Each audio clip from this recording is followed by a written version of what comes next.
संजय राऊत, जयंत पाटील, नाराज काँग्रेसचे नेते आणि चंद्रहार पाटील यांच्यात बंद खोलीत चर्चा होतीये। महाविकास आघाडीचे शिवसेना ठाकरे गटाचे उमेदवार आहेत चंद्रहार पाटील, जे आज उमेदवारी अर्ज दाखल करणार आहेत। त्यासाठी संजय राऊत सांगलीत दाखल झालेले आहेत। तर नाराज काँग्रेसच्या नेत्यांनी संजय राऊतांची भेट घेतली, त्यामुळे अर्थातच चर्चांना उधाण आलेलं होतं। विक्रम सावंत हे संजय राऊतांच्या भेटीसाठी पोहोचलेले होते।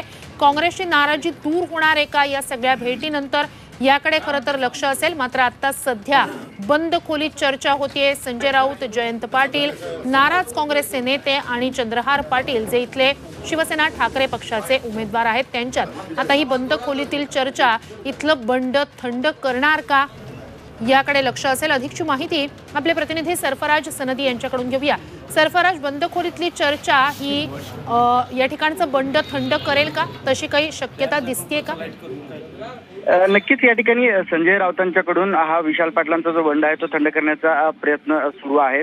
आणि आता जयंत पाटील राष्ट्रवादी काँग्रेसचे जे प्रदेशाध्यक्ष आहेत त्याचबरोबर उमेदवार चंद्रहार पाटील आणि महत्त्वाचं म्हणजे जे नाराज होते काँग्रेसचे नेते जिल्हाध्यक्ष काँग्रेसचे आमदार विक्रम सावंत यांच्यामध्ये ही बंद खोलीमध्ये चर्चा झालेली आहे। मात्र काय चर्चा झाली हे समजू शकलं नाही, पण एकूणच लोकसभा निवडणुकीच्या पार्श्वभूमीवर विशाल पाटलांची जी उमेदवारी आहे त्याचबरोबर काँग्रेसची जी नाराजी होती म्हणजे ज्यातून त्यांनी 2 वेळा शिवसेना ठाकरे गटाच्या उमेदवाराच्या मेळाव्यावर असेल किंवा संजय राऊतच्या यांच्या पहिल्या दौऱ्यावर जो बहिष्कार घातला होता त्या पार्श्वभूमीवर ही बैठक खरं तर महत्त्वाची मानली जाते।